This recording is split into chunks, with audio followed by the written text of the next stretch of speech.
Hello friends, स्वागत है आपके अपने यूट्यूब चैनल आद्या स्टडी एकेडमी में। तो आज का हमारा टॉपिक है ऊतक। आज हम जानेंगे जंतु एवं पादप ऊतक के बारे में। ये टॉपिक आपके वर्ग 3 एग्ज़ाम के लिए बहुत इम्पॉर्टेंट है, क्योंकि इस टॉपिक से देखा गया है कि प्रीवियस टेट एग्ज़ाम में इस टॉपिक से काफ़ी क्वेश्चन पूछे गए हैं। तो चलिए स्टार्ट करते हैं आज का सेशन। तो देखते हैं ऊतक होता क्या है। ऊतक किससे बना होता है? तो समान आकृति की जो कोशिकाएं होती हैं वो किसी कार्य को एक साथ संपन्न करती हैं। तो इन कोशिकाओं के समूह से किसका निर्माण होता है? ऊतक का निर्माण होता है।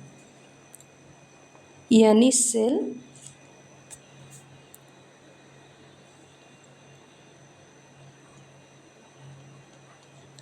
मिलके क्या बनाती हैं? टिश्यू बनाती हैं, ऊतक बनाती हैं। और बहुत सारे ऊतक मिलके क्या बनाते हैं? ऑर्गन बनाते हैं। और बहुत सारे ऑर्गन मिलके, यानी ऑर्गन का समूह क्या कहलाता है? Organ system. और ऑर्गन सिस्टम अंग तंत्र से क्या बनता है? बॉडी बनती है। यानी कोशिकाओं का समूह क्या कहलाता है? ऊतक कहलाता है। तो चलिए स्टार्ट करते हैं। आज का हमारा पहला प्रश्न क्या है? पहला प्रश्न है, निम्न में से कौन से स्थायी ऊतक के अंतर्गत नहीं आते? पैरेन्काइमा, जाइलम, फ्लोएम या उपरोक्त सभी? नहीं, निम्न में से कौन से स्थायी ऊतक के अंतर्गत आते हैं? तो पैरेन्काइमा भी स्थायी ऊतक के अंतर्गत आता है, जाइलम भी स्थायी ऊतक के अंतर्गत आता है, फ्लोएम भी स्थायी ऊतक के अंतर्गत आता है। तो हमारा आंसर क्या हो जाएगा? उपरोक्त सभी। अब देखते हैं स्थायी ऊतक क्या होता है। तो स्थायी ऊतक एक पादप ऊतक का प्रकार होता है, यानी प्लांट टिश्यू का प्रकार होता है। प्लांट टिश्यू ये दो प्रकार का होता है। एक होता है विभज्योतक ऊतक और एक होता है स्थायी ऊतक। अब ये जो विभज्योतक ऊतक है ये क्या होता है? तो जिसमें विभाजन चलता रहता है, ऐसा ऊतक जिसमें विभाजन चलता रहता है वो किस में आ जाता है? विभज्योतक ऊतक में आ जाता है। और ऐसे ऊतक जो मैच्योर हो जाते हैं, जो परिपक्व अवस्था में आ जाते हैं, जो मैच्योर हो जाते हैं, परिपक्व अवस्था में आ जाते हैं और किसी स्पेसिफिक कार्य को करने लगते हैं, किसी स्पेसिफिक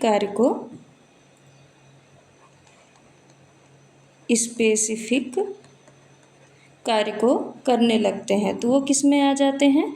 स्थायी ऊतक में आ जाते हैं। अब स्थायी ऊतक भी दो प्रकार का होता है। चलिए देखते हैं स्थायी ऊतक को। जो स्थायी ऊतक है यह भी दो प्रकार का होता है। एक होता है सरल स्थायी ऊतक और एक होता है जटिल स्थायी ऊतक। सरल स्थायी ऊतक के 3 भाग होते हैं। एक होता है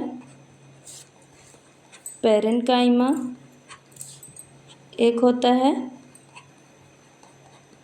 कोलेनकाइमा, एक होता है स्क्लेरेन काइमा। जटिल स्थायी ऊतक ये भी दो प्रकार का होता है। एक होता है जाइलम और एक होता है फ्लोएम।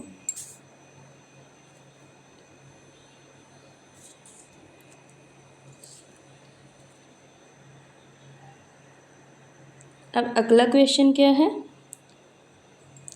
प्रकाश संश्लेषण की क्रिया किस में संपन्न होती है, कॉलेनकाइमा में, एरेनकाइमा में, क्लोरेनकाइमा में या फिर स्क्लेरेनकाइमा में। तो प्रकाश संश्लेषण की क्रिया क्लोरेनकाइमा में संपन्न होती है। क्लोरेनकाइमा क्या होता है, तो ये भी एक पैरेनकाइमा का ही भाग होता है। तो ऐसे पैरेनकाइमा ऊतक जिनमें क्या पाया जाता है, क्लोरोफिल। ऐसे पैरेनकाइमा ऊतक जिनमें क्लोरोफिल प्रेजेंट होता है, तो ये क्या करने लगते हैं, प्रकाश संश्लेषण करने लगते हैं। तो इनको हम क्या बोलते हैं, क्लोरेनकाइमा बोलते हैं। कॉलेनकाइमा क्या होता है, ये पौधों को यांत्रिक सहारा प्रदान करता है, यांत्रिक सहारा प्रदान करता है, यानी पौधों को क्या बनाता है, फ्लेक्सिबल बनाता है। जैसे आंधी तूफान आता है तो पौधे झूमते रहते हैं ना, इधर उधर झूमते रहते हैं, पर क्या टूट जाते हैं, नहीं। तो ये जो फ्लेक्सिबिलिटी आती है, ये जो फ्लेक्सिबिलिटी आती है किसके वजह से आती है, कॉलेनकाइमा की वजह से आती है। एरेनकाइमा क्या होते हैं, जो जलीय पौधे हैं, जलीय पौधे हैं, तो जलीय पौधे की कोशिकाओं में क्या पाई जाती है, गुहा पाई जाती है। क्या पाई जाती है, कैविटी, जिसको गुहा बोलते हैं, कैविटी पाई जाती है।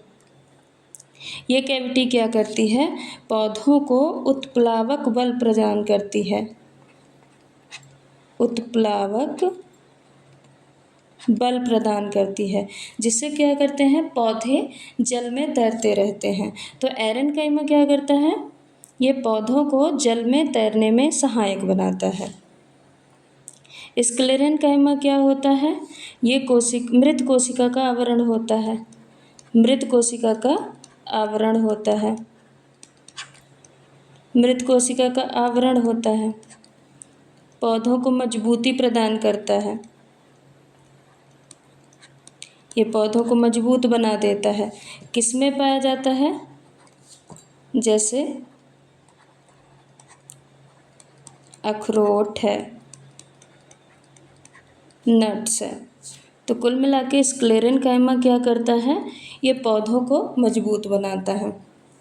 अब ये मजबूत कैसे बनाता है, क्योंकि इनकी जो कोशिकाएं होती हैं, स्क्लेरेनकाइमा कोशिका ऊतक की जो कोशिका होती है, इसमें इंटरसेल्युलर स्पेस नहीं पाया जाता है,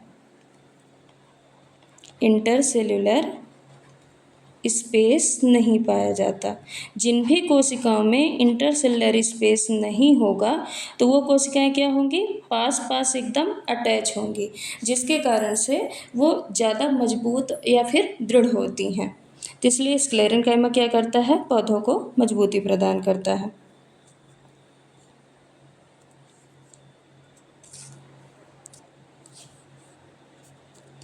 अगला प्रश्न है, पौधों को कठोर और मजबूत कौन सा ऊतक बनाता है। तो पौधों को कठोर और मजबूत उपकला ऊतक, मृदु ऊतक, दृढ़ ऊतक या फिर ऊतक रक्षी। तो जो दृढ़ ऊतक होता है, ये पौधों को कठोर और मजबूत बनाता है। इसी को ही क्या बोलते हैं, स्क्लेरेन काइमा, जिसके बारे में हम ऊपर पढ़ चुके हैं। अगला प्रश्न है, इनमें से कौन सा विभज्योतक ऊतक का भाग नहीं है, एपिकल, लेटरल, इंटरकैलरी या फिर उपरोक्त सभी। नहीं, इनमें से कौन सा विभज्योतक ऊतक का भाग है, एपिकल, लेटरल, इंटरकैलरी या फिर उपरोक्त सभी। तो क्या होगा आंसर, उपरोक्त सभी। एपिकल भी विभज्योतक ऊतक का भाग होता है। इसका कार्य क्या होता है, तो यह पौधों की लंबाई में वृद्धि करता है,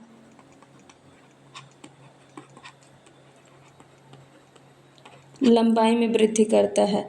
लेटरल क्या करता है, पौधों की मोटाई में वृद्धि करता है। और इंटरकैलरी क्या करता है, ये पत्तियों के आधार में पाया जाता है, यानी जहाँ पे पत्ती जुड़ी रहती है वहाँ पे ये पाया जाता है।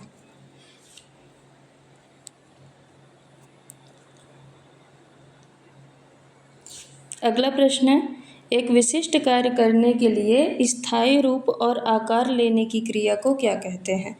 पुनर्विभेदन, अविभेदन, विभेदीकरण या फिर विभाजन? तो स्थायी रूप और आकार लेने की क्रिया क्या कहलाती है? विभेदीकरण। अब विभेदीकरण होता क्या है? तो जब जो भी विभज्योतक ऊतक है, या जो विभज्योतक द्वारा कोई भी कोशिका मैच्योर हो गई, अब अगर वो मैच्योर हो गई है तो विभाजन नहीं करेगी, और जो भी कोशिका विभाजन नहीं करती है वो किस में आ जाती है? स्थायी रूप में आ जाती है, यानी स्थायी ऊतक बना लेगी। तो स्थायी ऊतक का काम ही क्या है? यानी ये किसी स्पेसिफिक कार्य को करेगा, किसी पर्टिकुलर कार्य को करेगा। तो यही जो पर्टिकुलर कार्य करने की क्रिया है, यानी किसी स्पेसिफिक कार्य को करने की क्रिया है, यही क्या कहलाती है? विभेदीकरण कहलाती है। जैसे जो हमारा बोन मैरो होता है, जो बोन मैरो होता है, इसका कार्य क्या है? आरबीसी, WBC और प्लेटलेट्स का निर्माण करना है। यानी बोन मैरो क्या करने लग गया? एक स्पेसिफिक कार्य करने लग गया। तो बोन मैरो क्या कहलाएगा? एक स्थायी ऊतक कहलाएगा। तो विभेदीकरण यही तो करता है, कहता है कि कोई भी ऊतक है वो क्या करे? किसी विशिष्ट कार्य करने के लिए एक स्थायी रूप ले ले। तो यही क्रिया क्या कहलाती है? विभेदीकरण कहलाती है।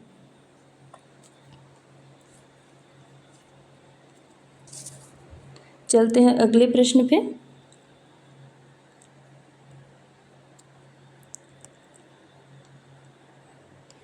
जाइलम स्थायी ऊतक के अंतर्गत निम्न में से कौन सा नहीं आता है? ट्रैकीड, चालनी नलिका, जाइलम फाइबर और जाइलम पैरेन्काइमा। तो जो ये चालनी नलिका है, ये जाइलम स्थायी ऊतक के अंतर्गत नहीं आता है। ये किस में आता है? फ्लोएम स्थायी ऊतक के अंतर्गत आता है, फ्लोएम के अंतर्गत आता है। बाकी ट्रैकीड और एक होता है वाहिनी, जिसको बोलते हैं वेसल्स, ये जाइलम स्थायी ऊतक के अंतर्गत आते हैं। इनका कार्य क्या होता है? ये एक नली के समान संरचना होती है जो कि पानी और खनिज लवण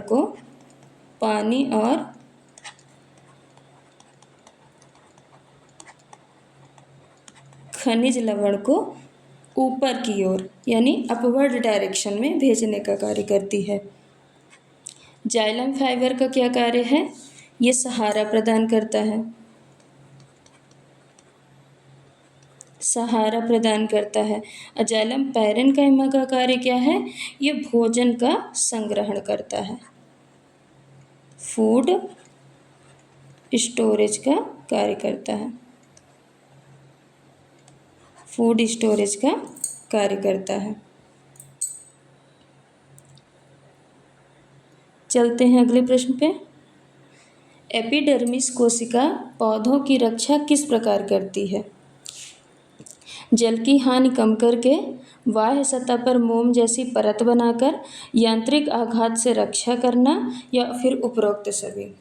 तो जैसे जो ड्राई प्लेस होता है, जो भी ड्राई प्लेस होता है यानी जो शुष्क एरिया होता है, वहाँ पे पौधों की एपिडर्मिस कैसी होती है? ज़्यादा मोटी होती है। वहाँ पे पौधों की एपिडर्मिस ज़्यादा मोटी होती है। अब ये मोटी क्यों होती है? ये एक डिफेंस मैकेनिज्म अपनाती है। ये परत का मोटी होना एक डिफेंस मैकेनिज्म होता है, जिससे क्या होता है? ये जल की हानि को कम कर देती है। अब जल की हानि, वो जैसे जो एपिडर्मिस है, ये बाह्य सतह पर एक मोम जैसी परत बना लेती है। एपिडर्मिस बाह्य सतह पर एक चिपचिपी मोम की जैसी परत बना लेती है, जिससे क्या होता है? भले ड्राई एरिया है पर वहाँ पे बाष्पोत्सर्जन यानी वाटर लॉस कम हो सके, इसलिए वो मोम जैसी परत बना लेती है और यांत्रिक आघात से रक्षा भी करती है। यानी इसका आंसर क्या होगा? उपरोक्त सभी। जल की हानि को भी कम करती है और मोम जैसी परत बनाकर बाष्पोत्सर्जन को भी कम करती है और यांत्रिक आघात से रक्षा भी करती है।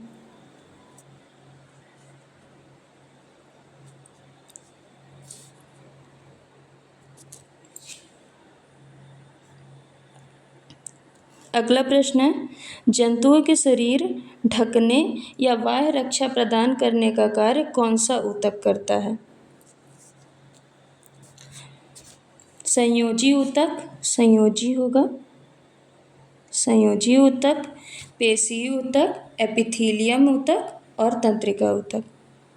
तो कौन सा ऊतक करता है? एपिथीलियम ऊतक करता है।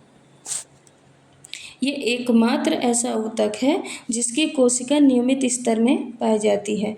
यानी इसकी कोशिका कैसी होती है? एक नियमित स्तर में पाई जाती है, नियमित स्तर में पाई जाती है। क्यों? क्योंकि इसके कोशिका के बीच जो इंटरसेल्युलर स्पेस होता है वो नहीं होता। इंटरसेल्युलर स्पेस नहीं होता है। उपकला ऊतक के नीचे कौन सी ऊतक पाई जाती है? ये सबसे ऊपरी ऊतक है, ये सबसे ऊपरी ऊतक है। तो इसके नीचे कौन सी ऊतक पाई जाती है? संयोजी ऊतक पाई जाती है, संयोजी ऊतक पाई जाती है। तो उपकला ऊतक अपने भोजन के लिए संयोजी ऊतक पे डिपेंड होता है। उपकला ऊतक अपने भोजन के लिए किस पे डिपेंड होता है? संयोजी ऊतक पे डिपेंड होता है। अब सबसे ज़्यादा रिजेनरेशन पावर किसकी होती है? सबसे ज़्यादा रिजेनरेशन पावर उपकला ऊतक की ही होती है। रिजेनरेशन पावर यानी ये सब अपने आप को सबसे ज़्यादा सबसे जल्दी रिकवर कौन सा ऊतक कर लेता है? तो एपिथीलियम ऊतक या उपकला ऊतक ही कर लेता है। अब अगला प्रश्न क्या है? लीवर में कौन सा ऊतक मौजूद होता है?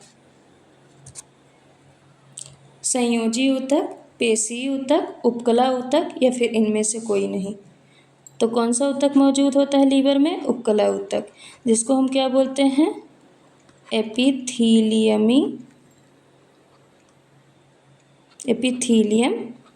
ऊतक। उपकला ऊतक को एपिथीलियम ऊतक बोलते हैं। क्योंकि लीवर में उपकला ऊतक मौजूद होता है, इसीलिए लीवर की रिजेनरेशन पावर यानी अपने आप को ठीक करने की पावर सबसे ज़्यादा होती है। मतलब जो ऑर्गन हैं बॉडी में, तो सबसे ज़्यादा रिजेनरेशन पावर किसकी होती है? लीवर की होती है।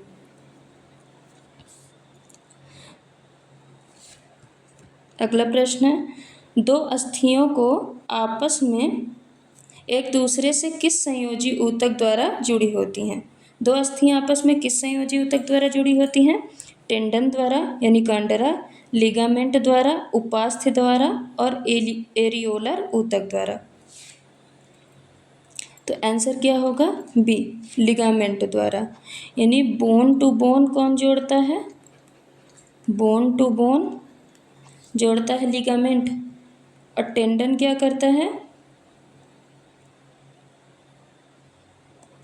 ये बोन को मांसपेशी से जोड़ता है, बोन को मांसपेशी से जोड़ता है।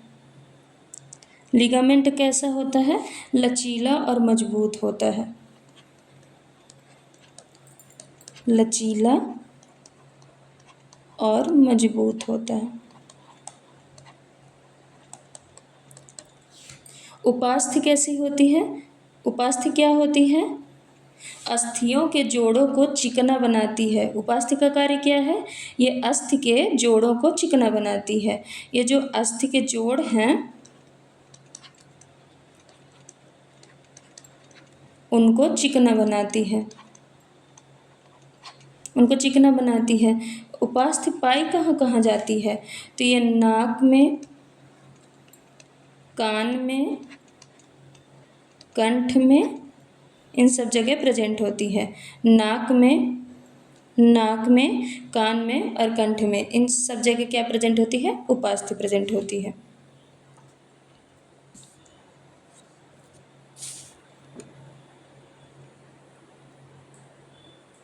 अगला प्रश्न है,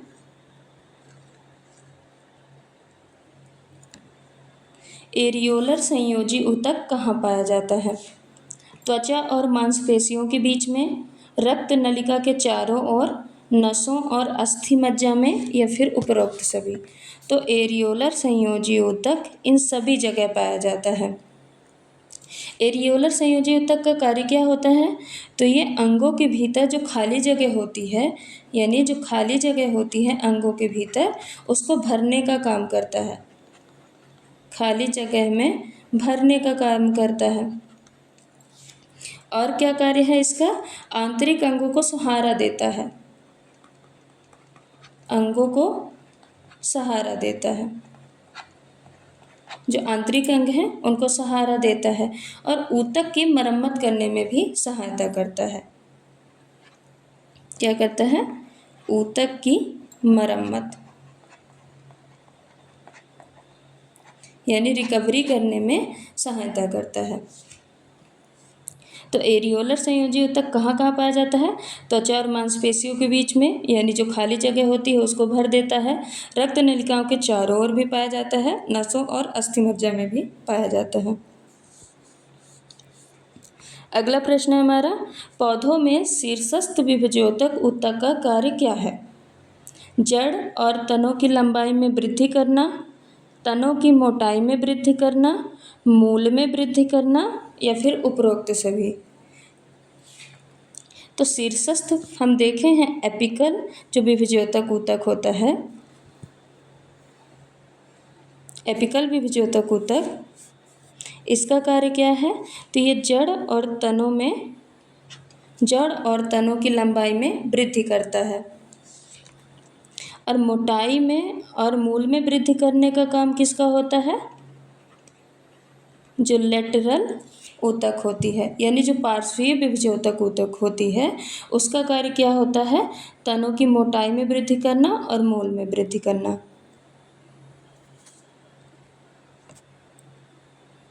अगला प्रश्न क्या है?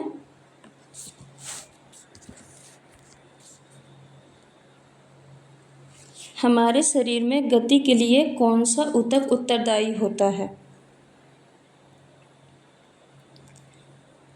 संयोजी ऊतक, पेशीय ऊतक, तंत्रिका ऊतक, या फिर उपकला ऊतक। तो गति के लिए कौन सा ऊतक उत्तरदायी होता है? पेशीय ऊतक। जैसे हाथ पैर में कैसी ऊतक पाई जाती है? पेशीय ऊतक पाई जाती है, जिसके वजह से हम चल पाते हैं, दौड़ पाते हैं, रेंग पाते हैं। ये किसके वजह से होता है? पेशीय ऊतक के वजह से होता है। अब पेशीय ऊतक बनी किसकी होती है? तो पेशीय ऊतक में एक विशेष प्रकार का संकुचनशील प्रोटीन होता है, यानी एक विशेष प्रकार का कॉन्ट्रैक्टाइल प्रोटीन होता है, जिसका नाम क्या है? एक्टिन और मायोसिन। एक्टिन और मायोसिन, ये दो प्रोटीन से मिलके पेशीय ऊतक बना होता है, जिसके कारण ही ये पेशीय ऊतक क्या कर सकती है? सिकुड़ सकती है या फिर फैल सकती है। अब कुछ पेशीय ऊतक होती हैं जो कि अपनी इच्छा अनुसार कार्य करती हैं, जैसे हाथ पैर के ऊतक, और कुछ पेशीय ऊतक होती हैं जो कि अपने इच्छा के अनुसार काम नहीं करती, जिसको अनैच्छिक बोलते हैं। जैसे कि हार्ट के ऊतक, यानी जो भी ऑर्गन हैं जो अपने आप कार्य करते हैं, वो किसके बने होते हैं? अनैच्छिक ऊतक के बने होते हैं, अनैच्छिक पेशीय ऊतक के बने होते हैं। तंत्रिका ऊतक कहाँ कहाँ पाया जाता है? तो जो ब्रेन और स्पाइनल है, ब्रेन है और स्पाइनल कॉर्ड है, ये किसके उदाहरण हैं? तंत्रिका ऊतक के उदाहरण हैं। तंत्रिका ऊतक की जो इकाई होती है वो क्या होती है? न्यूरॉन होती है। तंत्रिका ऊतक का कार्य है कि शरीर में जो भी संचार स्थापित होता है वो किसकी वजह से होता है? तंत्रिका ऊतक की वजह से होता है। जैसे हाथ में जैसे किसी चीज़ में, किसी गर्म चीज़ में हमने हाथ रखा तो तुरंत तंत्रिकाएँ क्या करती हैं? ब्रेन को सिग्नल भेजती हैं और ब्रेन ही हमको बताता है कि ये चीज़ गर्म है या फिर ठंडा है, तो उसमें से जल्दी से हम हाथ हटाते हैं। तो ये किसका कार्य होता है? तंत्रिका ऊतक का कार्य होता है।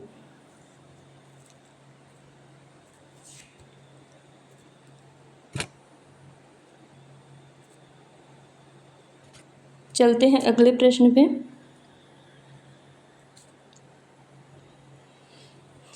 आहार नाल में भोजन का प्रवाह किन पेशियों द्वारा होता है?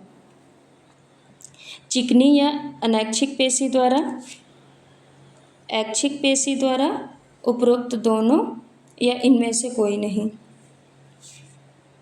तो आहार नाल में भोजन का प्रवाह चिकनी या फिर अनैच्छिक पेशी द्वारा होता है। जैसे हम भोजन को जब निगलते हैं और ये आहार नाल में जाती है तो इसको हम अपनी इच्छा अनुसार रोक नहीं सकते कि चलो अभी आधे घंटे हम इसको आहार नाल से नहीं भेजते हैं, बाद में भेज देंगे। ये हमारे इच्छा अनुसार गति नहीं करती है। जैसे हार्ट की पेशी है, ये भी अनैच्छिक पेशी होती है, ये भी हमारे इच्छा अनुसार गति नहीं करती है, इसको हम अपने से रोक नहीं सकते। हमारे जो भी डाइजेस्टिव सिस्टम की पेशी होती हैं, ये भी हमारे इच्छा अनुसार कार्य नहीं करती हैं। तो जो आहार नाल में भोजन का प्रवाह किन की पेशियों द्वारा होता है? तो चिकनी और अनैच्छिक पेशियों द्वारा होता है। ऐच्छिक पेशी कहाँ कहाँ होती है? जो हाथ पैर है, यहाँ पे कैसी पेशी पाई जाती हैं? हाथ पैर की जो पेशी है, यहाँ पे ऐच्छिक पेशी पाई जाती हैं, क्योंकि इनको हम अपने इच्छा के अनुसार मूव करा सकते हैं। तो ये पेशी कैसी हो गई? ऐच्छिक पेशी कहलाती हैं।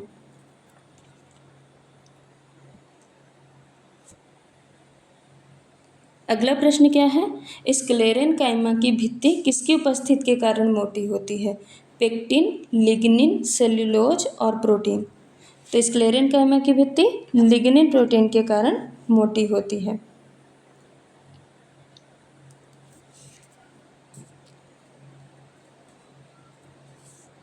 चलते हैं आज की क्वेश्चन ऑफ द डे पर। नारियल का रेशा किस ऊतक का बना होता है? ये आपको कमेंट में बताना है कि नारियल का रेशा किस ऊतक का बना होता है। चलिए आज के लिए बस इतना ही। अगर आपको ये वीडियो पसंद आया है तो लाइक करें, सब्सक्राइब करें और ज़्यादा से ज़्यादा लोगों को शेयर करें। धन्यवाद।